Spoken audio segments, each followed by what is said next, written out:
तो फिलहाल आप ये तटबंध देखने लग रहे होंगे। इन तटबंधा करके जो यूपी में बाढ़ नहीं आई, जो है नाम मात्र यूपी के अंदर बाढ़ आई है।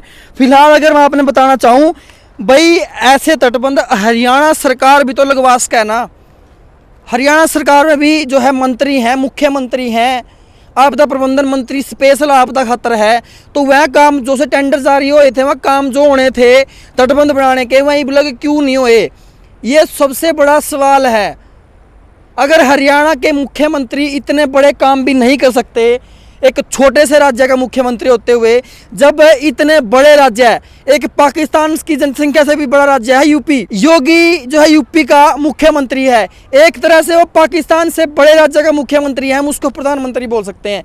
लेकिन इस त्रासदी के अंदर उन्होंने वो काम करके दिखाए हैं जो हरियाणा सरकार नहीं कर पाई, जो हरियाणा सरकार के मुख्यमंत्री नहीं कर पाए।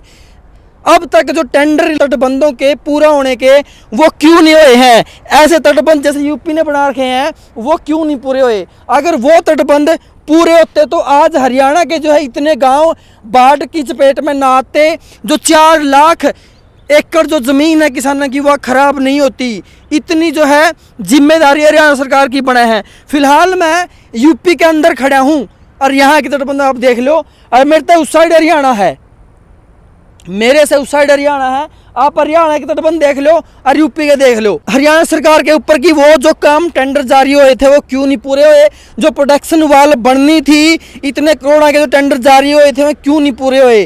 क्या हर साल सरकार आपदा आने से पहले जो नीतियां बनाई जाती हैं, जो रूल रेगुलेशन बनाए जाते हैं कि किसानों की फसल खराब ना हो, बाढ़ जो है ना आए, वो क्यों नहीं हुआ अब तक। ये सवाल आप लोगों के लिए है। आप नीचे से वीडियो शेयर करोगे तब जाके वीडियो जो है ऊपर पहुंचेगी, सरकार के जो है कान खड़े होंगे। ये सारी आपके ऊपर डिपेंड है। आप इस वीडियो को जो है शेयर जरूर करना है। हरियाणा और यूपी दोनों के अंदर बीजेपी सरकार है। हालांकि यूपी के अंदर पूर्ण बहुमत की है और हरियाणा के अंदर जेजेपी के साथ मिलकर बनाई हुई सरकार है। हालांकि मुख्यमंत्री दोनों बीजेपी के ही हैं। लेकिन अगर हम बाढ़ ग्रसित क्षेत्रों में पहले बनाई गई नीतियों की बात करें तो वहाँ पे बीजेपी के 2 मुख्यमंत्रियों के काम को जो है, अंतर को जो है लगातार देखा जा सकता है। अगर ये होता कि पूर्ण बहुमत की सरकार हरियाणा के अंदर कोई और होती, यूपी के अंदर बीजेपी होती, तो वो सवाल भी होता। लेकिन यहाँ पे दोनों मंत्री और मुख्यमंत्री बीजेपी के हैं, तो वो जो है कामों के अंदर अंतर देखने को क्यों मिल रहा है, ये भी एक बहुत बड़ा सवाल है।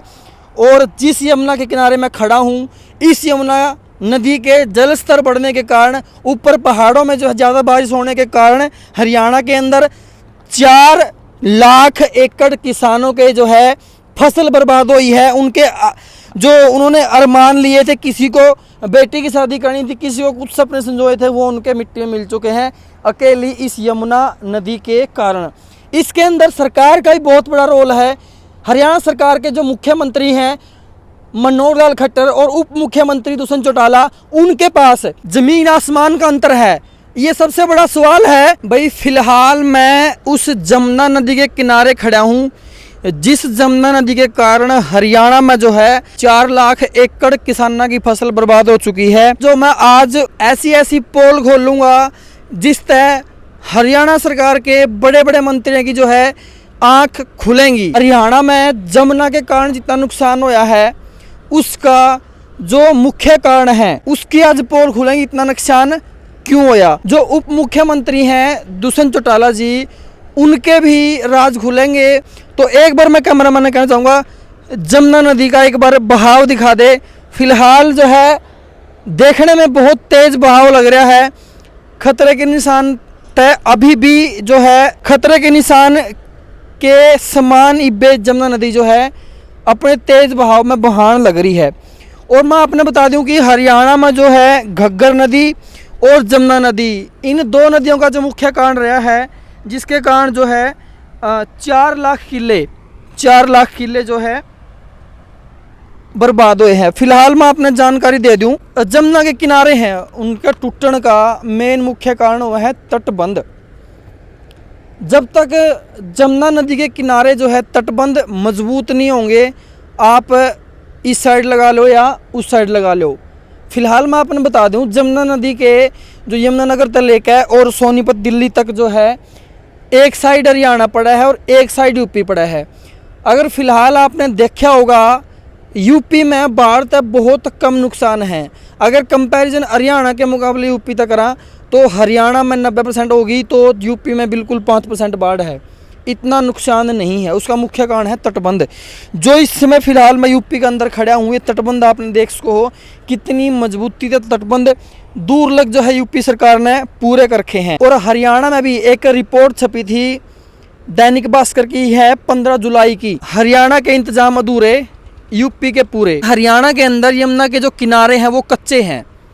उसमें जो है आप देख सको, मैं कटिंग लगा दूंगा अखबार की, उसमें लिख रखा है हरियाणा में यमुना के जो किनारे कच्चे हैं, इसे कारण जो 45 साल पहला बाढ़ आई थी, जो स्थिति पहला थी वो अभी है। इसने देख कर आपने न्यू लगा है कि 45 साल पहले जो बाढ़ आई थी उसके क्या कारण रहे होंगे और जो अब बाढ़ रही है उसके क्या कारण है। हालांकि मैं अपने हरियाणा के जो आपदा मंत्री हैं जो वो है दुष्यंत चौटाला, उनका हरियाणा में तबाही के मुख्य कारण है कमजोर तटबंध, रिपेयर तक नहीं हुई उनकी। जो तटबंध है, तट को बांध के रखना, यानी कि पक्का इंतजाम करना कि अगर जमुना आवे है, बहाव है, तेज बहाव में, तो यहाँ तक मिट्टी का कटाव नहीं होगा। आपने देखा होगा कि घग्गर नदी भी जो उनसे किनारे जो हैं वो टूटने लग रहे हैं, उनके तटबंध जो है वो कमज़ोर हैं, इसलिए मिट्टी का कटाव हुआ है। जब मिट्टी का कटाव हुआ है और जो है वो किनारे मजबूत करना जरूरी है। उसके टेंडर भी अलॉट हुए थे हरियाणा के अंदर, लेकिन वो अब तक पूरा नहीं हुआ। तटबंधों की ज़्यादातर जिलों में रिपेयर तक नहीं करवाई गई। अच्छा, इनमें लोगों का क्या कहना है कि जो तटबंध है वो यूपी की तरह मजबूत बनाओ।